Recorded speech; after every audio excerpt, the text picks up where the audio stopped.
আসসালামু আলাইকুম সুপ্রিয় দর্শক, কেমন আছেন সবাই? আশা করছি সকলে ভালো আছেন। আজকের ভিডিওতে আমরা সার্ভে সংক্রান্ত বেশ কিছু গুরুত্বপূর্ণ তথ্য আপনাদেরকে দেব। আজকের ভিডিওতে আমরা 4টি বিষয় নিয়ে কথা বলবো, যে 4টি বিষয় আমাদের কাছে অনেকে আসলে জানতে চাচ্ছিলেন। ভাই, আমি এই সার্বিয়া দেশটিতে যেতে চাচ্ছিলাম, নতুন করে ফাইল দিব, এক্ষেত্রে আমার বয়স সীমাটা কেমন হতে হবে?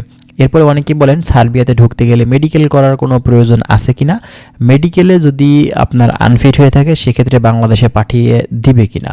এরপরে অনেকেই বলেন যে বর্তমান সময় এখন সার্বিয়ার জন্য ফাইল দিলে আসলে কতটুকু সময় লাগতে পারে আমাদের ভিসাটা প্রসেসিং হয়ে ভিসা হওয়া পর্যন্ত।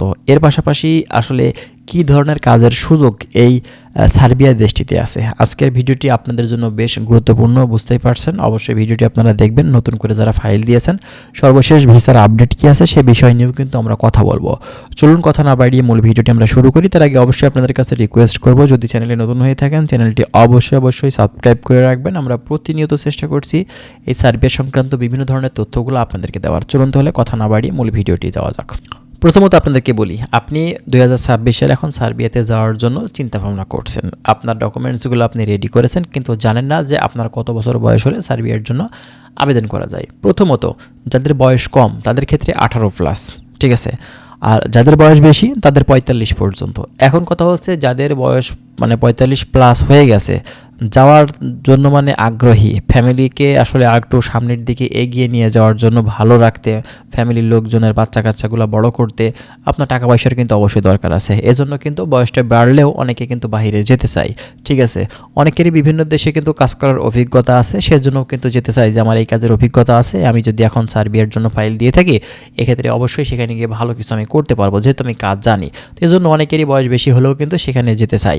তো এক্ষেত্রে আপনার বয়সটা যদি 18-এর কম হয়ে থাকে সেক্ষেত্রে আপনারা কি করতে পারেন? অবশ্যই আপনার যে পাসপোর্ট অবশ্যই আপনি আপনার আইডেন্টি কার্ড অথবা আপনার যে জন্ম নিবন্ধনের সার্টিফিকেট আছে সেটা সংশোধন করে তারপরে সেই ডকুমেন্টস দিয়ে আপনি পাসপোর্ট করবেন, তাহলে আপনার বয়সটা কিন্তু বাড়ানো যাবে। এবং যাদের বয়সটা বেশি আছে তাদের ক্ষেত্রেও একই রকম, আপনার বয়স সংশোধন করে নিয়ে তারপরে পুনরায় আপনার পাসপোর্টই আপনি করতে পারেন, ঠিক আছে। তো এক্ষেত্রে আপনার কোনো ধরনের সমস্যা হবে না, আপনি কিন্তু বয়সটা কমিয়ে নিয়ে আপনি আবেদন করতে পারবেন, কোনো সমস্যা নেই।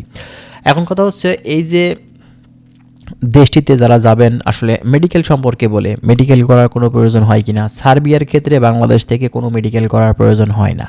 এক্ষেত্রে আপনি যদি মেডিকেল করেন সেক্ষেত্রে কিন্তু অবশ্যই আপনার জন্য ভালো হবে, কারণ আপনার শারীরিক কোনো সমস্যা আছে কিনা সেটা আপনি দেখে যেতে পারছেন।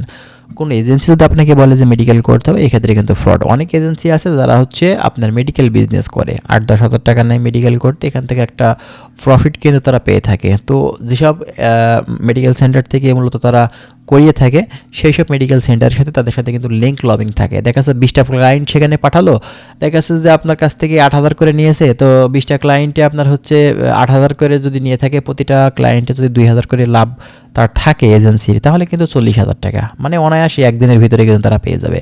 তো এগুলো একটা বিজনেস ভাই, যারা বাহিরের দেশ নিয়ে মূলত যারা ম্যানপাওয়ারের কাজ করে থাকে এরা ভালো খারাপ সব মিলিয়েই আছে।